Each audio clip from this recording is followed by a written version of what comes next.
All right. Hopefully, you guys can hear me. I'm coming from live from Taylor Merrill's house. I've been doing some work with him. I don't think you'll be able to hear it through that. By the way, I think this is just gonna. You can actually follow it on YouTube though. So I'm doing it live because I ended up over here. So hopefully, you guys can see this and hear it. I'm doing some filming help for him. I got this new camera, so I'm trying to use it. So anyway, we're live. And I wanted to talk about Martin Luther King because today is a special day, obviously. And before I start, look, I had to say something about Martin Luther King. I don't have a choice. Of course I have to. I have to represent. But I'm going to tell you a story about how fucked up it is for me because I forgot it was Martin Luther King one day. One day I'm at school. I'm going to hack. And I'm basically looking for everybody. Nobody's around. And I'm looking for where everyone is. And somebody ends up being in the building, and it turns out it was Martin Luther King Day. So I was kind of embarrassed that I didn't know it was Martin Luther King Day. So I was young and stupid, naive. Today I'm not. So, by the way, welcome to the party. My name is Nate Bomberg. If you don't know, this is Nightcap. I'm doing it live from Taylor Merrill's house. He's filming me as we speak, and my whole camera setup's here. And of course, it was the first night I moved my gear, so I forgot my power cord. So that ended short. Hi, Taylor.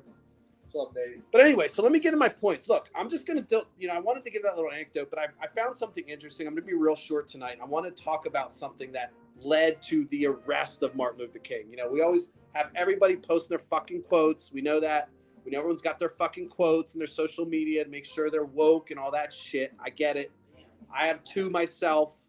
I put out two myself.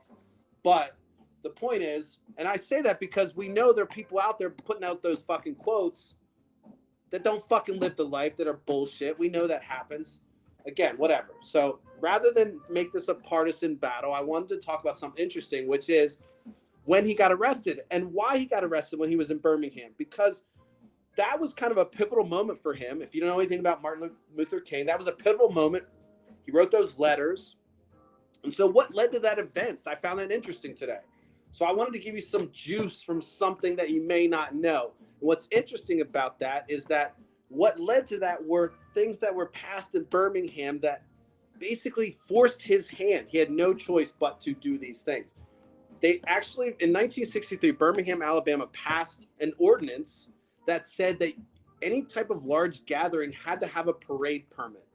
And this parade permit then could be vetted through different levels of government. The city council had some vote in it. The police chief had some say in it. He had a vote. So this ordinance was passed to prevent any kind of upheaval because they knew what was coming.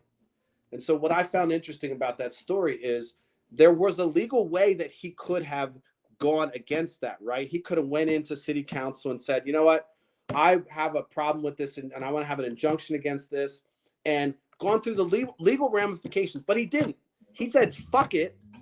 And he went and did his protest knowing all this shit. The reason why that's important is because he was essentially raging against the system back then. People want to talk about his pacifism, how he's all this nice, sweet, fucking comfortable, white, acceptable fucking civil rights protester. He didn't break shit, burn shit.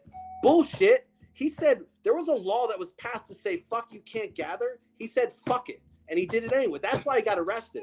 So, we always want to rewrite this history about like, all right, who's this passive Gandhi-like figure, and Malcolm X was the fucking violent guy. And of course we fucking framed that all fucked up too. Once you learn about his history, you realize that whole shit was a fucking lie too. But the point is, I thought it was interesting, this pivotal moment that led to his arrest. If you look at the history of it, he basically had the opportunity to go through these legal ramifications, but he knew the law was unjust. It was systemic racism. Remember Mike Pence with the fly on his head? Remember when the fly landed on his head and he was talking about there's no fucking systemic racism? Look, there are little tiny towns all over fucking across America doing this shit.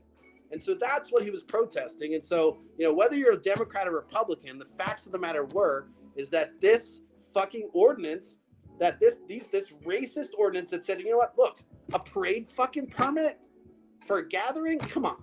Of course it was made to prevent them from marching. A parade, they called it. A parade, right? Parade. So if you look at the history and the context of these laws, you realize how stupid a statement is when someone says, hey, there's no systemic racism. Bullshit. it's all across this fucking country, and sometimes it's hidden, sometimes it's not, sometimes it's passed under the guise of really trying to prevent in fact, if you look at the ordinance, it says, look, they at the discretion of whether it be the public safety or religious, it has all these little like kind of commas about what will allow them to override somebody from getting a permit. In fact, when they went to fight this shit, one of the Supreme Court justices actually wrote that said, you know what, as I'm dissenting against this because they had the opportunity to go through all these things. And he walks through like what would have happened as they got rejected each step. So he knew they would get rejected on each step, but he thinks they should have gone through that process to get rejected before they actually marched. So look, I know this is like a piece of factoid that you're probably not interested in, but I'm telling you, this is interesting because this right here was the epitome of what he was. He was raging against the fucking system, and it was a small scale thing, but it ended up putting him in jail, which ended up allowing him to write those letters, which ended up kind of changing things and helping to motivate a whole movement. So that's my piece today. It's really short and sweet because I'm mobile.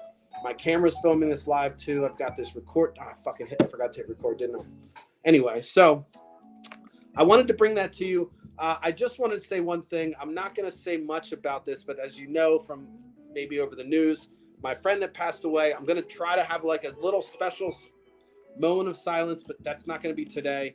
But I just wanted to kind of dedicate this time today to this man who passed, Christopher Perry. Love you, brother. We'll talk more about that later. I'm going to end tonight because I'm at a friend's house, but that's your fucking nightcap tonight. A little tidbit on Martin Luther King. I'm not even going to talk about the partisan bullshit that everyone's talking about, whether you deserve to post or not. Let's look at what he was fighting against and fucking roll with that. That's all I got.